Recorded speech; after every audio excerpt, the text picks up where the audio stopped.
This video is an overview of your space survey homepage.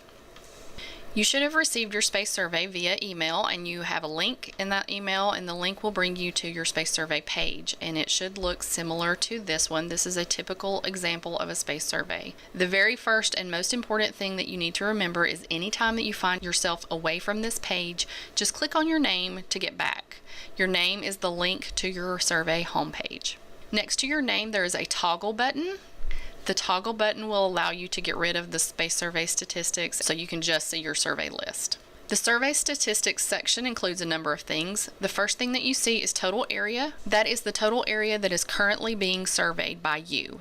As your space survey is reconciled, the total area will eventually be 0. The space survey is not active throughout the year, only during the survey cycle period. Underneath total area, you have a legend. You have the option to hide or show spaces based on their status. The blue check mark means that you've taken some action to the space and have saved it. Next is the green thumbs up icon, and that means that you have submitted the space and you're ready for it to be reconciled. And last, you have pending, which is the circle of red dots, and that means that no action has been taken on those spaces. And you can hide those as needed to make your survey a little bit easier to navigate. Just like that. Next, you have show all changes in survey list, and if you click on that, that will show you any changes that you've made highlighted in yellow. If you click don't wrap text in survey list, that will give your list a little bit more streamlined look, a little bit easier to read. Below the survey statistics, there is a filtering mechanism.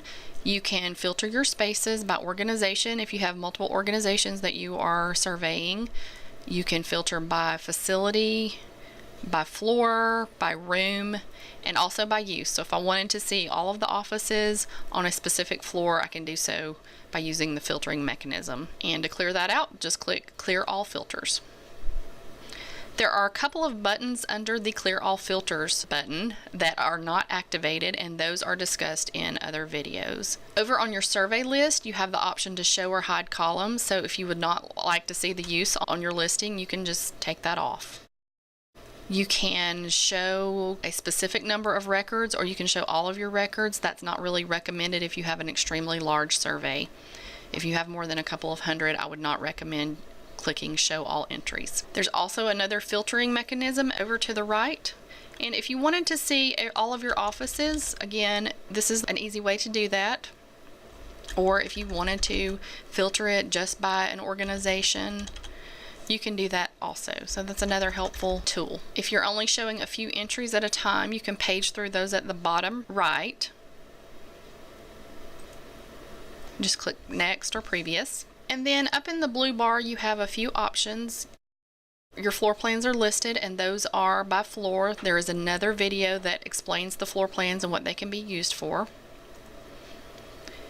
Next, you have your reports listing, and these are the same as they've been in the past. There's a sponsored people report, a sponsored accounts report, and a room detail report, and then there's also the option to export that room detail report into Excel. Next is a listing of tools that you might find helpful. And then lastly, you have always had an option to contact the space survey administrator from your survey, and you still have the ability to do so. If you'll go over and click the question mark for help, there is a listing of frequently asked questions under survey help, and then you can also contact the survey administrator by clicking Contact Administrator.